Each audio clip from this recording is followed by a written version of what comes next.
Dengan saya dalam pembahasan soal-soal teorema Pitagoras kelas 8. Oke, baik, kita akan mulai dari soal yang sederhana. Misalnya, ada di sini disediakan segitiga siku-siku.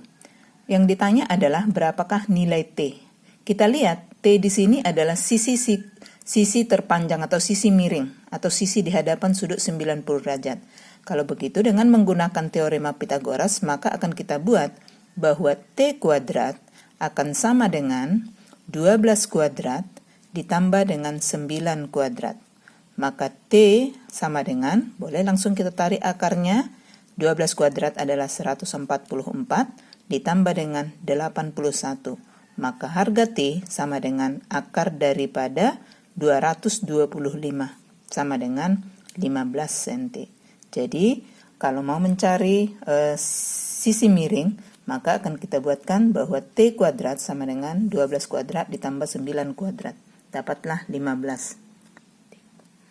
Selanjutnya soal kedua, di sini himpunan rusuk-rusuk segitiga berikut yang membentuk segitiga siku-siku adalah, nah sederhananya ini, dari sisi-sisi segitiga di bawah ini, manakah yang merupakan sisi-sisi segitiga siku-siku.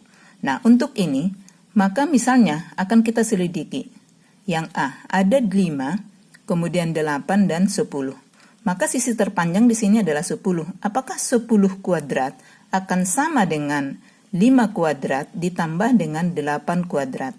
Maka hasilnya, ini adalah 25, ini adalah 64. Sementara ini 100. Kalau kita jumlahkan ini, hasilnya adalah 89. Pastinya di sini bahwa 100 tidak sama dengan 89.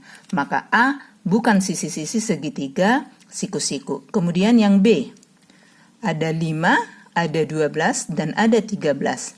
Maka lagi-lagi kita akan buat apakah 13 kuadrat sama dengan 5 kuadrat ditambah dengan 12 kuadrat. 13 kuadrat adalah 169, sama dengan, ini 5 kuadrat 25, ditambah dengan 12 kuadrat 144. Maka akan kita lihat bahwa ini adalah hasilnya 169, sama dengan 169. Nah, untuk itu, maka ini bisa kita nyatakan bahwa 5, 12, dan 13 adalah sisi-sisi segitiga siku-siku. Berikutnya, soal yang ketiga ini kita lihat, ini soalnya sudah mulai agak sulit ya. Kita tetapi masih menggunakan teorema Pitagoras di sini. Pertanyaannya di sini dalam gambar ini, garis yang panjangnya 2A. Nih, 2A. Nah, sementara di sini segitiga pertama adalah segitiga OAB dengan panjang sisi-sikunya adalah A dan A. Maka langkah pertama pastinya kita cari OB. Kuadrat, yaitu sisi miring, akan sama dengan, langsung aja sisi yang pertama itu adalah A kuadrat ditambah dengan A kuadrat. Maka OB sama dengan akar dari A kuadrat ditambah A kuadrat, 2A kuadrat. Maka akan kita dapatkan di sini akar 2 dengan akar A kuadrat. Ingat, kalau akar A kuadrat ini akan sama dengan A, ya. Ini sama dengan akar 2. Maka ini penulisan ini boleh kita tulis A akar 2. Inilah panjang OB. Lagi, akan kita cari panjang OC kuadrat. OC adalah sisi miring pada segitiga OBC. Berarti OC kuadrat akan sama dengan OB kuadrat ditambah dengan BC kuadrat.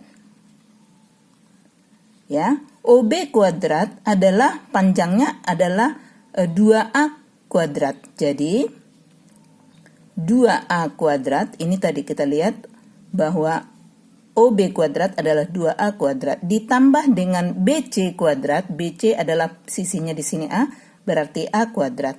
Maka akan kita dapatkan ini adalah 2A kuadrat ditambah A kuadrat, 3A kuadrat. Maka OC langsung akar dari ini akan kita dapatkan dengan cara yang sama, akar 3 dengan akar A kuadrat. Lagi-lagi, ini adalah hasilnya A, berarti langsung kita buat A akar 3. Berikutnya, yang ketiga, mencari panjang OD. Berarti OD kuadrat sama dengan OC kuadrat ditambah dengan CD kuadrat. OC kuadrat adalah 3A kuadrat. Dari sini tadi kita dapatkan ya, OC kuadrat ini. Maka ditambah dengan A kuadrat. Maka akan kita dapatkan ini adalah 4A kuadrat. Kalau begitu, maka OD adalah akar dari 4A kuadrat. Lagi-lagi dengan cara yang sama, akar 4 dikali dengan akar A kuadrat. Ini adalah A, akar 4 adalah 2, maka jawabannya adalah 2A. Jadi yang panjangnya 2A adalah yaitu OD, sisi miring pada segitiga OCD. Demikian, terima kasih.